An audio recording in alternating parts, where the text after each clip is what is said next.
1 week ago today, our city faced a tragic event that took 6 lives. Amanda Gibson from the Counseling Col joins us with how to deal with this heartbreaking incident. I know, it's been in the news, and there are a lot of people dealing with it by themselves, but they also have someone to talk to. How do you broach on this subject? Yes, thank you so much for making time to talk about this, because what we're experiencing as a community is really collective trauma and grief.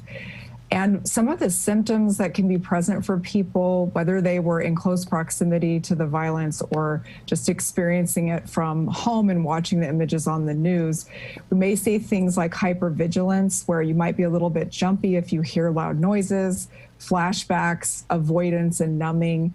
And then with grief, remember, it's not in stages, it's in waves. So you may be going through shock, disbelief, sadness, anger. And it really is important to pause and let yourself feel all of those feelings and get some support at the same time.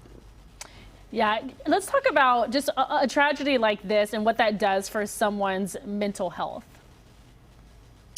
So it can really affect you if you've had past experiences with trauma and violence. There can be a lot of triggers that can be present for you. Like I said, with some of those noises and images, if you've experienced it before, it can really affect you. But also, this is the first time that Sacramento has had a mass shooting like this. So there is an impact to all of us in terms of feeling like our sense of safety and peace and community has been rocked by this event. Yeah, I was going to say, I mean, I'm younger and I like to go out, and, I think for a lot of people, it's scary to go back in terms of having a sense of normalcy and wanting to go and, be out and hang out at bars even. So what are some ways to restore that sense of safety? That's a great question. So focusing a little bit on checking in with yourself, practicing self-soothing techniques like deep breathing, grounding techniques, even certain types of movement like yoga, dance, drumming, anything with rhythm can help to calm the nervous system, because these feelings of fear and anxiety about going out again are very normal to have because our nervous systems want to protect us, and we need to regulate that. Then we can also practice self-care and community with others so that you can talk about this and process, and also have some seeking safety techniques that you can have with your friends.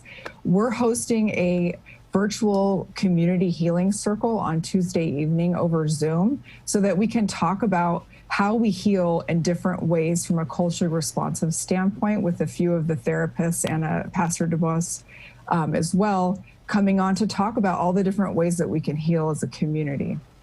Yeah. All right, that's wonderful. Is it free to everybody, you said? It's free, yes, free and on Zoom, and we will be demonstrating some of these healing techniques and holding space for people to grieve and talk about what happened. Everybody does it in a different way, so it's counselingcolab.com if you want more information. Amanda Gibson, thank you so much. Thank you.